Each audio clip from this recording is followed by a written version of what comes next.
I remember it like it was yesterday, the day my world turned upside down. I'd just gotten home, the house was quiet, too quiet. There it was, her phone, buzzing with a message that wasn't meant for my eyes. But I saw it clear as day. Miss you already, can't wait to see you again. My heart sank, I knew that message wasn't for me. I waited, pacing around the living room like a caged animal until she walked through the door. She was all smiles until she saw the look on my face. What's wrong? She asked, but she knew. She could see it in my eyes, the betrayal I felt. I held up her phone, the message still glowing on the screen. Care to explain this? I could barely keep my voice steady. The color drained from her face. She stammered, tried to grab the phone, but I was faster. It's not what you think, she whispered. But we both knew that was a lie. Then came the tears, the sobbing confessions of an affair. Felt like a bad dream. And just when I thought it couldn't get any worse, she dropped another bombshell. I'm pregnant, she said, her voice barely a whisper. I felt like I'd been punched in the gut. My mind raced. The life we'd built together, the trust, it was all shattered in an instant. She tried calling him her lover, but he was gone, vanished into thin air. No answers, just a cold, empty line. It dawned on me that he'd left her to deal with the mess they'd made. I was furious not just at her, but at him, at the whole damn situation. As I looked at her, crying and broken, a dark thought crept into my mind. Revenge. It was a poisonous thought, but it took root. I knew what I had to do. It was crazy, but in that moment it made perfect sense. I was going to get back at her in the most unimaginable way possible. My decision was clear, my resolve firm. I was going to turn our already chaotic world upside down. And that's exactly what I set out to do. So there I was at this painfully dull family gathering, trying to act normal while my mind was a hurricane of revenge and hurt. And then she walked in, my wife's sister, Laura. I never really paid much attention to her before, but that day she seemed different. Maybe it was the way she laughed or the way the light hit her hair, but something about her caught my eye. We started talking, just casual chit-chat at first. But as the evening wore on, I found myself flirting, something I hadn't done in years. And the crazy thing? She was flirting back. It was like we were in our own little world, and for a moment I forgot about my wife's betrayal. We agreed to meet up a few days later, just the two of us. I told myself it was just for a drink, just to talk. But deep down I knew it was more than that. We met at this quiet little bar on the outskirts of town. It felt secretive, like we were both actors in some sort of drama. As we sat there sipping our drinks, Laura leaned in close. I've always liked you, you know, she whispered. Her words sent a jolt through me. It was madness, but in that instant I wanted her. I drove home that night with my mind racing. My wife, oblivious to it all, asked how the night went. Fine, I muttered, avoiding her gaze. I could tell she knew something was up, but she couldn't quite put her finger on it. The next few days were a blur. I kept meeting Laura, each encounter more intense than the last. And then one night, as we lay together in the dim glow of a cheap motel room, I made up my mind. I was going to do it. I was going to get Laura pregnant. It was the perfect revenge. My wife had betrayed me, and now I would betray her in the worst possible way. With her own sister. The plan was twisted, but it made perfect sense in my head.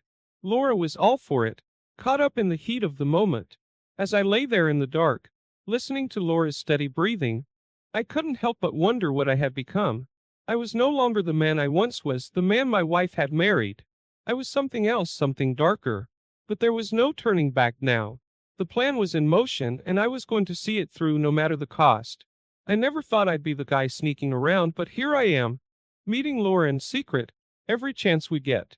It's like we're hooked on this thrill of the forbidden, and I can't seem to stop. She's everything my wife isn't right now, passionate, eager, alive with desire. And me? I'm just a guy lost in the middle of an affair I never planned. Meanwhile, back at home, it's like living with a ghost. My wife, she's there but not really. She moves through the days, quiet, withdrawn.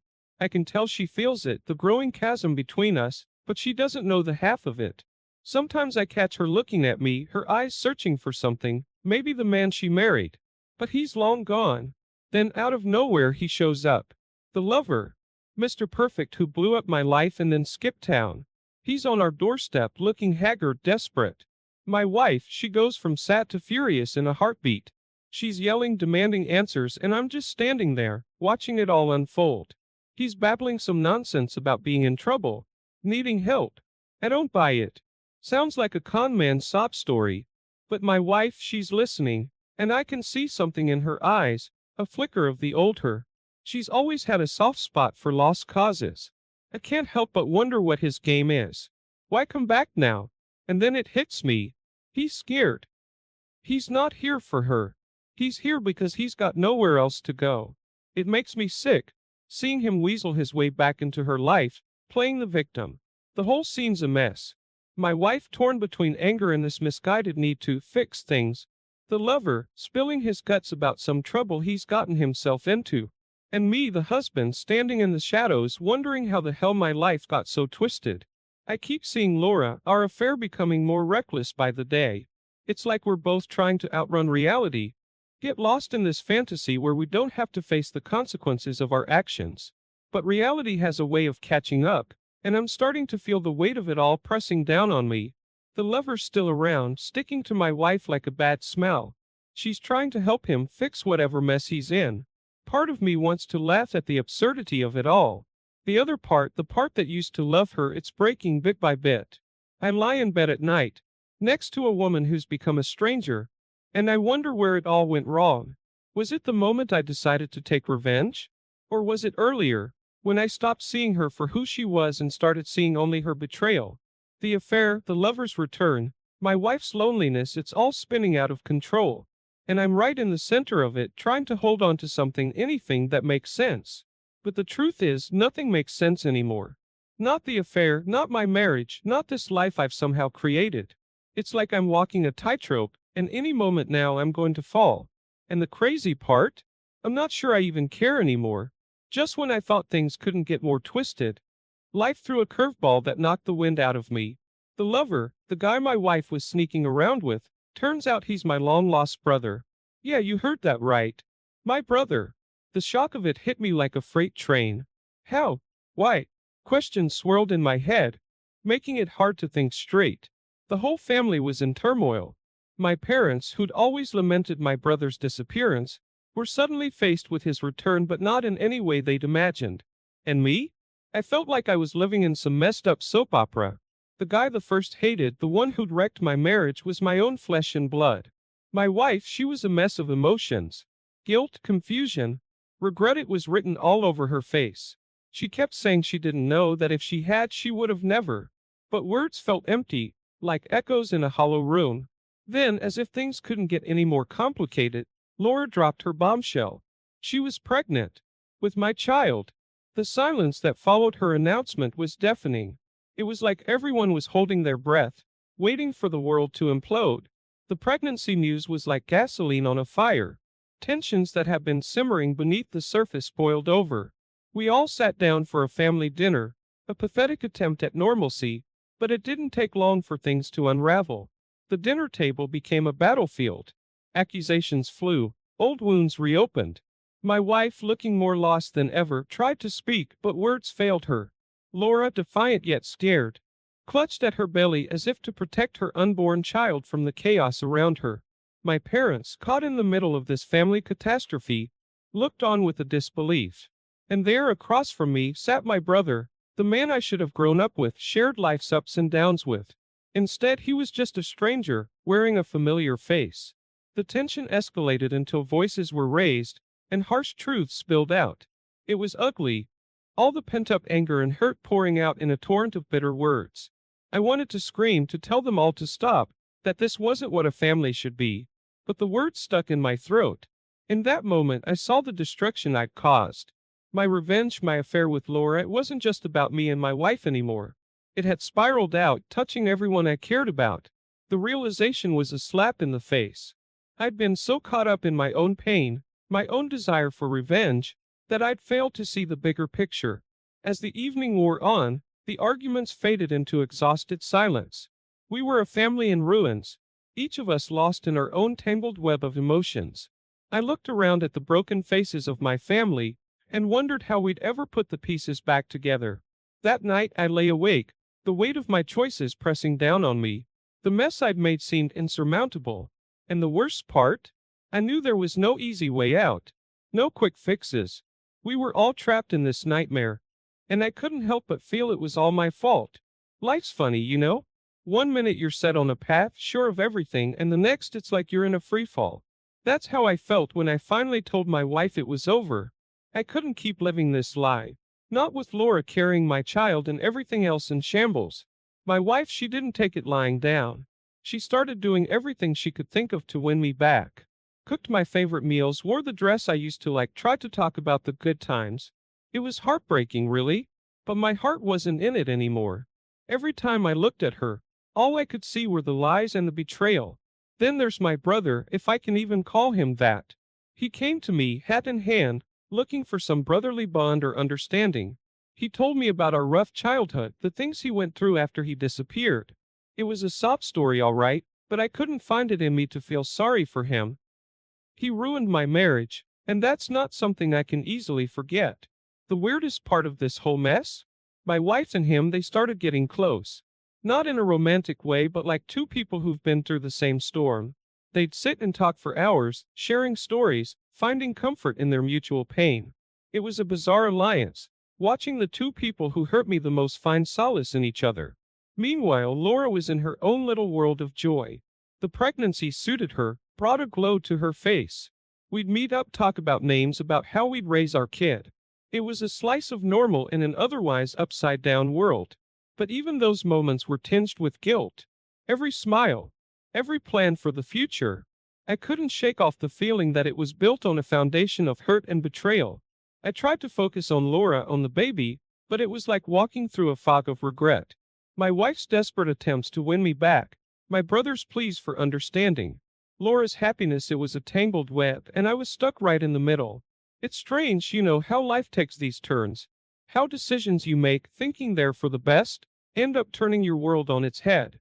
I thought I wanted revenge, thought it would make me feel better, but all it did was create more pain, more complications. At night I'd lie awake, wondering how it all got so messed up. My wife alone in our bed, trying to piece together a broken marriage.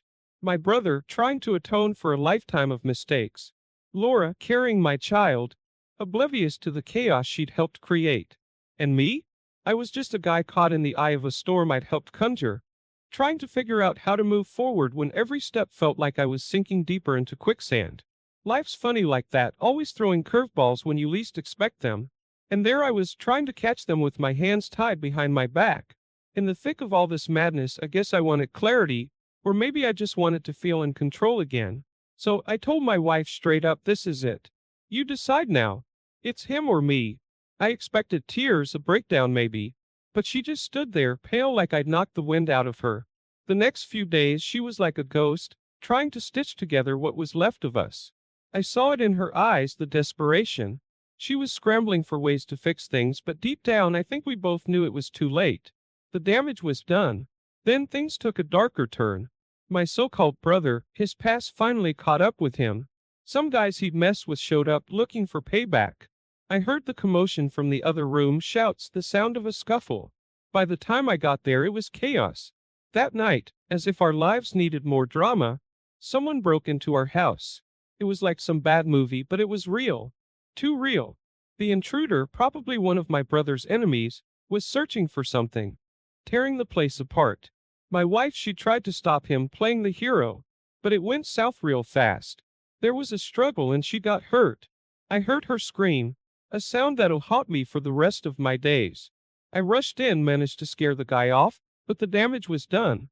She was lying there, hurt and scared, and for a moment all our problems seemed so small. I forgot about the affair, the betrayal, everything. All I could see was her, the woman I once promised to protect, now injured because of this twisted web we'd all woven. The ambulance came, the police too. Questions were asked, but I hardly remember what was said.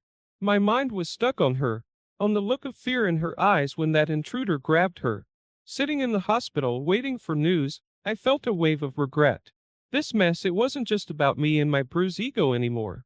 It had spiraled into something dangerous, something that could have cost us much more than our marriage. I couldn't help but think about how it all started. A simple affair that blew up into this nightmare. And there I was in the middle of it, wondering how a quest for revenge led to my wife lying in a hospital bed. The doctor said she'd be okay, just some cuts and bruises, But I knew the scars would run deeper than that. We'd both be scarred, in ways that wouldn't just heal with time. That night, sitting by her hospital bed watching her sleep, I realized how far I'd strayed from the man I used to be, the man she married. I was lost in this maze of anger and revenge, and I dragged everyone I cared about down with me. It was a wake-up call loud and clear. But the question that kept gnawing at me was, is it too late? Too late to fix things, too late to go back to who we were. I guess some questions don't have easy answers. But one thing was certain, this was a turning point one way or another. The hospital corridors echoed with the sound of my footsteps as I paced back and forth, a mix of anxiety and anger churning inside me. My wife, lying in that sterile hospital room, was a vivid reminder of how far we'd all strayed from the path. In the midst of this chaos, secrets began to unravel, like threads pulled from a delicate fabric. The lover, my long-lost brother, finally confessed. It wasn't just infidelity. He admitted to crimes from his past, things that made my blood run cold. He talked about debts, about running from people who weren't keen on letting things slide. He wasn't just a cheater, he was a criminal. Hearing his confession, something inside me snapped. I confronted him right there in the hospital, not caring who heard. "How could you?" I shouted, my voice echoing off the walls. "You come back into our lives and you bring this chaos with you." His eyes, full of regret, didn't calm the storm inside me. I was beyond furious. I wanted to shake him, to make him understand the pain he'd caused. Meanwhile, Laura, my sister-in-law, was having her own crisis. The pregnancy, the affair, it was all crashing down on her. She confided in me, her voice trembling. I don't know if I did the right thing. I could see the doubt in her eyes, the fear. What had started as a reckless affair was now a reality she wasn't sure she could handle. And then there was my wife. After the doctors tended to her, she had a moment of clarity. She looked at me, her eyes filled with a sad understanding. "I played a part in this," she whispered. "I pushed you away, I ignored what we had." Her admission was a gut punch. Despite everything, a part of me still cared for her, still remembered the good times before all this mess. The hospital drama, the confessions, the doubts, it was like watching the final pieces of our life together crumble away. I sat there in a hard plastic chair, staring at the white hospital walls, and it all hit me. The affair, the revenge, the anger, it hadn't solved anything. It only served to tear apart what was left of us. In the silence of that hospital room, with the beeping of machines and the distant sound of nurses' footsteps, I felt a profound sense of loss. Loss of my marriage, loss of what could have been with Laura, loss of the family I once had. The revelations, the confrontations, they didn't bring any relief. Instead, they left a bitter taste, a realization of how much damage we'd all done to each other. Sitting there in the dim light of the hospital, I wondered if there was any way back from this, or if we were all too far gone. The web of lies, the hurt, the betrayal, it was all laid bare, leaving us exposed and vulnerable in the face of our own brokenness. The hospital waiting room turned into a battleground that day. Words were thrown like grenades, each one exploding with years of pent-up frustration and pain. It was all out in the open now, the affair, the lies, the betrayal. My wife, her eyes red from crying, her voice hoarse from yelling, was a portrait of despair. Then the cops showed up. My brother, the lover, the cause of all this mess, they cuffed him right there. Turns out, those crimes he confessed to were more serious than any of us thought. Watching him being led away, I felt a strange mix of relief and sadness. Relief that his poisonous influence was gone. Sadness for the brother I never really knew. Laura, my sister-in-law, the other woman in this twisted tale, she had her own bombshell to drop. She was leaving town, she said. The baby, our baby, it was all too much for her. She couldn't bear the weight of the scandal, the looks, the whispers. I couldn't blame her, but it felt like another piece of my world slipping away. Then there was me, standing amidst the wreckage of my own making. The anger and the need for revenge that had driven me, it seemed so pointless now. I looked at my wife, really looked at her, and for the first time I saw the damage I'd done. I'd pushed her into another man's arms, driven her sister away, ruined what little family I had left. I wanted to say something, to apologize, to try and fix things. But what could I say? Sorry I slept with your sister? Sorry I broke our vows? It all sounded so hollow. I felt the weight of my choices, heavy on my shoulders, a burden I'd carry for the rest of my life. My wife, once the center of my world, now a stranger, she sat there all alone. Everyone had left her, me, her lover, her sister. She was the eye of this storm, calm, yet surrounded by destruction. I wanted to reach out to offer some kind of comfort, but I knew it was too late. I crossed a line and there was no going back. That day, in the sterile cold of the hospital, I realized the true cost of my actions.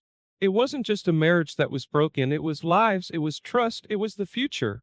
I walked out of that hospital a different man, a man full of remorse, unsure of where to go or what to do next. My wife, left behind in that room, her world shattered, was a reminder of the love we once had. A love I tossed away in a fit of rage and hurt. As I stepped into the dim light of the hallway, the reality of my solitude hit me. I was alone, truly alone, and it was all my own doing. When my brother's trial started, it was like opening a Pandora's box. The courtroom was packed, everyone eager to witness the downfall of a man who'd become the town's latest scandal. The prosecutor laid out his crimes: fraud, theft, a list that seemed to go on forever. I sat there, listening to the litany of his misdeeds, feeling a mix of disgust and pity. This was my flesh and blood, but he was a stranger to me. His life a series of bad choices that had finally caught up to him. As the trial unfolded, so did our private lives, splashed across the local news like some sordid soap opera. Our neighbors, friends, even strangers, they all had their opinions, their judgments. We were pariahs, outcasts in our own community. I could see the toll it was taking on my wife. She tried to hold her head high, but I saw the hurt in her eyes, the embarrassment. Then came the blow that knocked the wind out of her sails. My wife lost her job. The scandal was too much for her employer, and just like that, she was out of work. I watched as she struggled to cope with this new reality, the humiliation, the uncertainty. It was more than just a job. It was her identity, her independence, and it had been stripped away because of our collective mistakes. Laura, my sister-in-law, she couldn't handle it anymore. One day she just packed up and left. No advice, no defensa. Just a note saying she needed to start over. I understood, but it felt like another piece of my life slipping away. The woman carrying my child gone, maybe for good. That's when I made my decision. I couldn't stay here in this town with all its memories and judging eyes. I needed a fresh start, away from the chaos I'd helped create. So I packed my bags, sold what little I had left, and left. Left my home, my wife, the life we'd built together. It was the hardest thing I'd ever done, but it was necessary. A clean break from a past that was suffocating me. My wife, she was left to deal with the aftermath alone. Financially and emotionally, she was in ruins. The house, our home, it was just another casualty of our shattered lives. She had to let it go, move somewhere smaller, cheaper. I heard about it from mutual friends, each update like a stab to my already guilty heart. Then out of the blue, an old friend visited her. Someone from happier times, someone who reminded her of who she used to be. I wasn't there, but I heard it gave her some comfort. A brief respite from the loneliness that had become her constant companion. The final straw was when she came to say goodbye. She stood on my doorstep, a shadow of the woman I'd married. We didn't say much. What was there to say? It was a farewell filled with regret, with what ifs and if onlys. I watched her drive away, knowing it was the last time I'd see her. Alone in my new place, I thought about her, about all of it. The love we'd shared, the life we'd built, and how I'd let my need for revenge destroy it all. I reflected on my choices, each one leading me further down a path I never intended to take. In the end, my wife was left to face a future that looked nothing like she'd planned. Alone, full of regrets, a life upended by mistakes, both hers and mine. We'd both reached the end of the line, but in very different ways. And as I sat there staring at the empty walls of my new life, I couldn't help but wonder, was it all worth it? The affair, the revenge, the pain we caused each other? The answer was as clear as it was painful. No, it wasn't worth it. Not by a long shot.